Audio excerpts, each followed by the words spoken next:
Saya mau bertanya, tentang karena di Kristen kan percaya kalau hidup itu sudah ditentukan dari awal sampai akhir.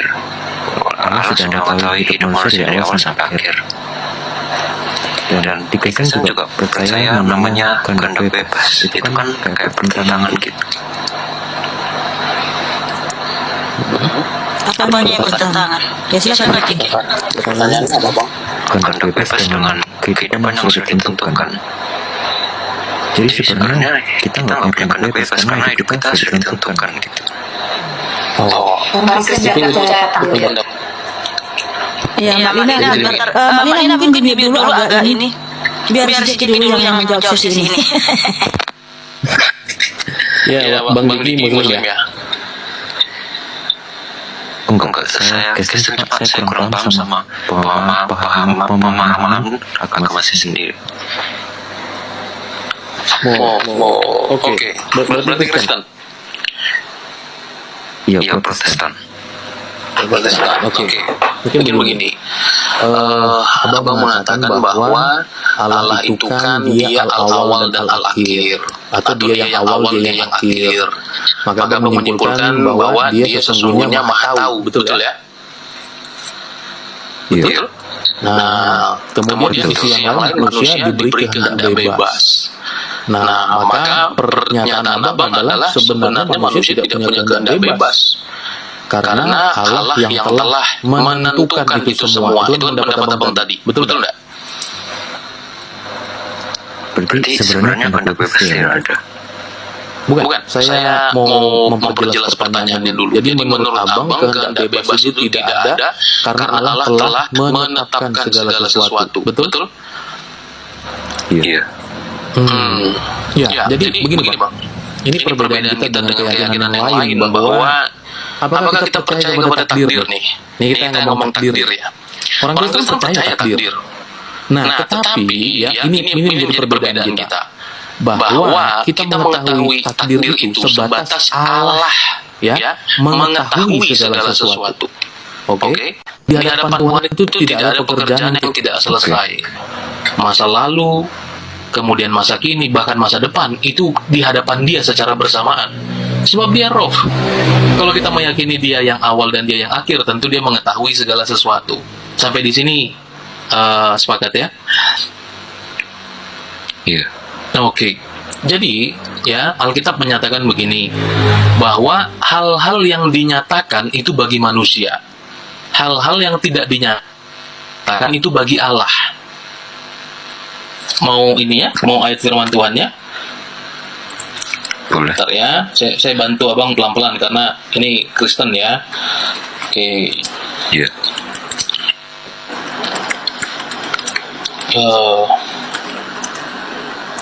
Sebentar, saya buka ayat firman Tuhannya ya. Di dalam Ulangan 29 ayat 29. Ini Abang perlu mengetahui ya, teman-teman yang lain juga perlu mengetahui bagaimana sudut pandang kita terhadap takdir, tanda konteks bahwa kita percaya takdir dalam pengertian Dia yang awal dan Dia yang akhir. Dia mengetahui segala sesuatu. Tidak ada ruang yang Tuhan tidak ada. Dia ada semua di sana. Nah, tetapi apakah Tuhan kemudian yang memaksa manusia dalam hal ini termasuk berbuat dosa? Karena manusia itu dalam dosa, apa Tuhan tidak tahu? Ya Tuhan tahu. Apakah artinya Tuhan memaksa manusia supaya berbuat dosa juga karena Dia maha tahu? Nah, ini dalilnya di dalam Ulangan 29 ayat 29. Saya bacakan. Hal-hal yang tersembunyi ialah bagi Tuhan, Allah kita. Tetapi hal-hal yang dinyatakan ialah bagi kita dan bagi anak-anak kita sampai selama-lamanya, supaya kita melakukan segala perkataan hukum Taurat ini. Nah, jadi apakah kejatuhan manusia terhadap dosa itu adalah bagian daripada Allah yang merancangkan supaya manusia jatuh dalam dosa? Kalau menurut firman Allah menyatakan, yang dinyatakan kepada kita apa? Jangan makan buah atau makan buah? Jangan. Menurut Bang Diki? Yang dinyatakan kepada manusia. Nah, yang dinyatakan kepada manusia, makan buah atau jangan makan buah? Jangan. Jangan makan buah. Itu yang dinyatakan. Oke? Nah, maka yang dinyatakan itu dilanggar oleh manusia. Padahal pernyataannya sudah ada, sudah jelas. Nah, apakah dalam hal ini Tuhan memaksa manusia untuk berbuat dosa? Menurut Bang Diki? Secara langsung ya tidak memaksa, cuma kan semua sudah ditentukan oleh Allah, berarti Oh, betul. udah merencanakan. Tetapi Kalau- Tuhan, kalimatnya tidak ada. Tuhan menentukan manusia berdosa, tidak ada kalimatnya. Ya, Yes. jadi kalau kita ngomong di ranahnya Tuhan, itu tidak ada waktu di sana, Bang. Jam, tanggal, bulan, tahun tidak ada. Tuhan mengetahui apa yang menjadi keputusan manusia, tetapi Dia tidak pernah mempengaruhi keputusan manusia itu. Paham ya? Nah, disitulah iman Kristen mempercayai bahwa Allah itu menjadikan segala sesuatu menjadi baik. Allah merancangkan segala sesuatu menjadi baik. Kenapa? Karena manusia ini kecenderungannya adalah melanggar perintah Allah. Makanya tadi kita tidak boleh mengatakan kita mencuri, kemudian kita membunuh, masuk penjara. Kita mengatakan, ya inilah takdirku.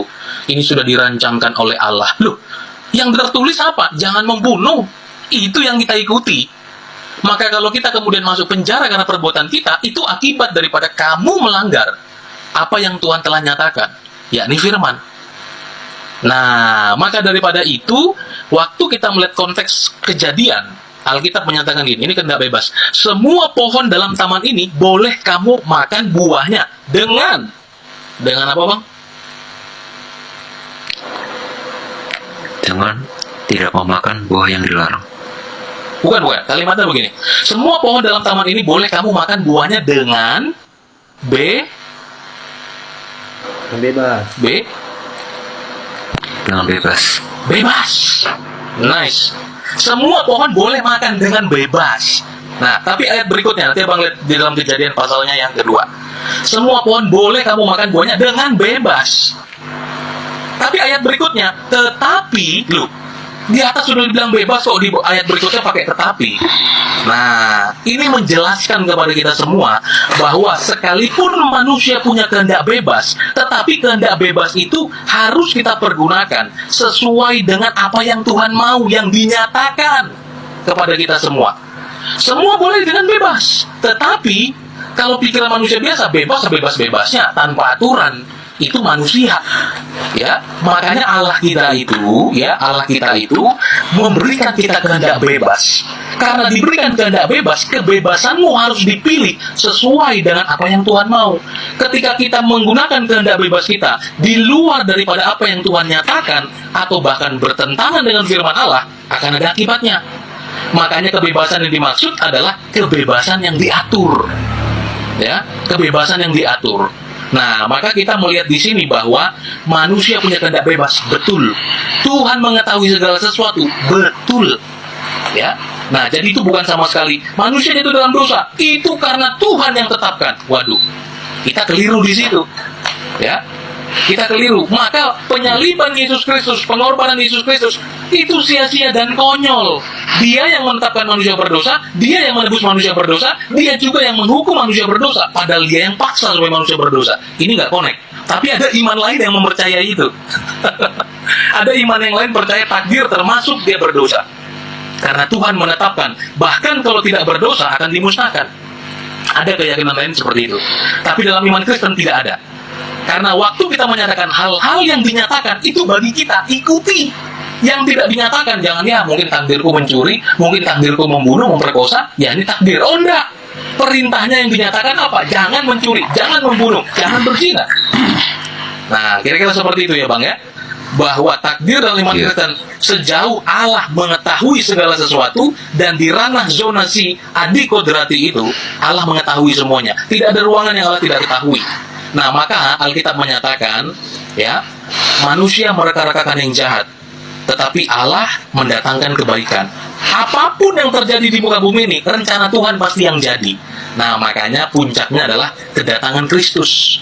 Bahwa kedatangan Kristus itu menggenapi seluruh rencana Allah yang Allah mau manusia hidup di dalamnya. Ya, seperti itu, Bang.